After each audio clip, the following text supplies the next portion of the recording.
When BMW launched the R18 almost 5 years ago, it was hard not to see it as a direct attack on Harley-Davidson. Now in 2025, with a subtle refresh, how does this German-built work of art stack up? And was BMW's ploy to take over the cruiser segment a success? Let's take a closer look. The original BMW R18 was a statement no matter which way you looked at it. From the huge 1800cc boxer twin engine that looks like it was pinched from a vintage plane, to the obvious references to BMW's iconic R5 model, everything about this bike was designed to wow. But the brand's biggest statement with the R18 was its intention to take on a segment dominated by just two brands, Harley-Davidson and Indian. And depending on how you look at it, it worked.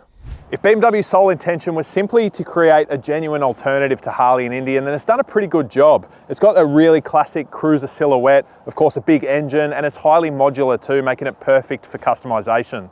BMW has also ensured that the R18 is not a one-trick pony, adding the Classic, the B, the Roctane and the Transcontinental versions to take on other bikes in the Harley and Indian lineups.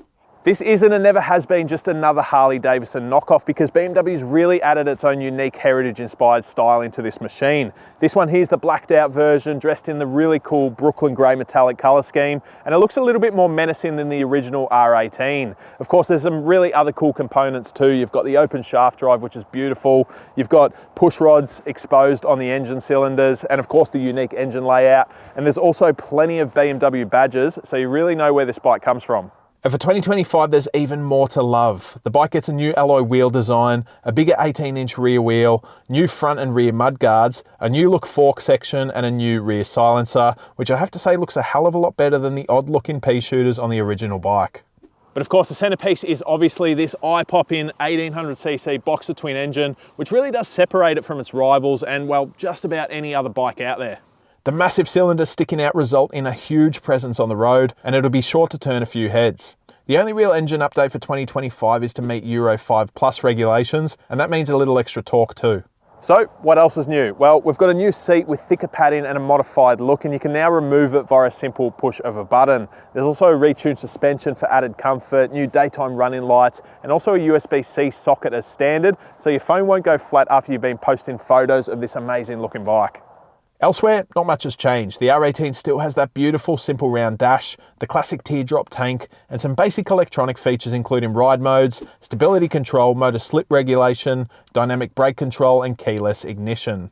You can also add reverse gear, hill start control, cruise control, and heated grips as options too if those float your boat. And if you're looking for a little bit more comfort and electronic wizardry, then the R18B might be more your style. But that's a story for another time.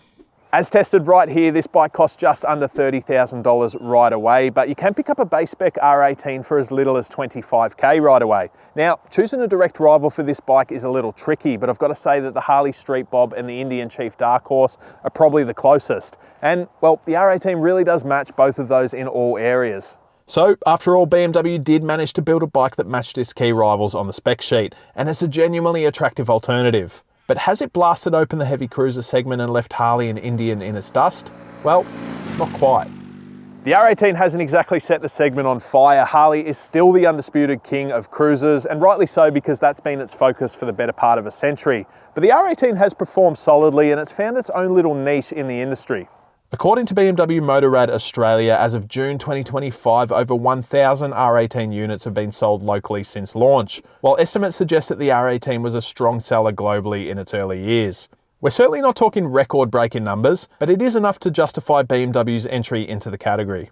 And the reality is that not every bike has to be a sales juggernaut. For a big company like BMW, a bike that finds its own little niche and just ticks along with consistent sales is still really important too. The R18's niche is for BMW enthusiasts, history buffs, and cruiser riders just looking for a point of difference from Harley and Indian. And once you swing a leg over it and take it for a ride, it's really hard not to see the appeal.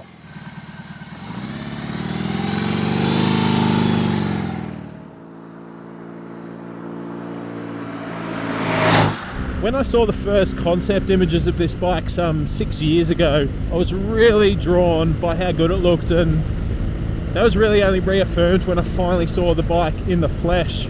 It really is a beautiful looking motorcycle, and it's got that classic cruiser style and attitude, but it's different to Harley and Indian. It's unique.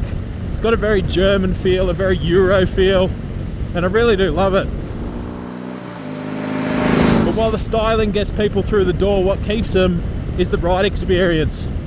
I wrote in my original review on this bike that when you fire up that big Boxer for the first time and feel it rock side to side, you almost feel the components in the engine working together to bring the engine to life. It's got a raw feeling, and that's something that we don't really get on modern motorcycles. It's a really, really cool sensation. The big Boxer really is the big draw card, both because of its imposing physical presence, but also its raw old school character and aggression. When you roll on the throttle of this bike, you really feel that torque pull like its life depends on it. It's urgent, it's angry, and it really is a lot of fun.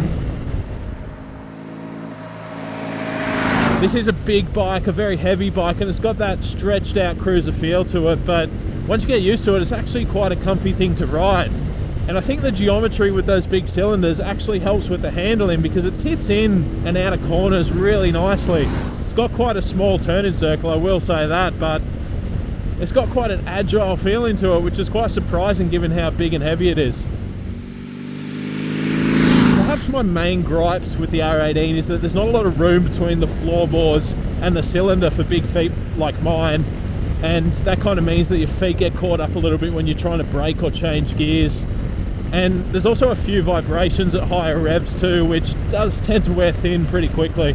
One other small little problem is that I can't seem to find a fuel gauge on this bike, and you also can't see into the fuel tank, so until the fuel light comes on, you don't really know how much fuel you got left, and well, that could be a problem. But apart from those small few little issues, there really isn't a lot to dislike about the R18. It's a really unique and cool motorcycle that offers something a little bit different to Harley and Indian. And I gotta say, it's just a really, really classy bike, and I really do like it. But alas, convincing people to make the switch from the two big American mobs, or getting people to take the plunge on a segment they otherwise wouldn't have dabbled in, is a big challenge.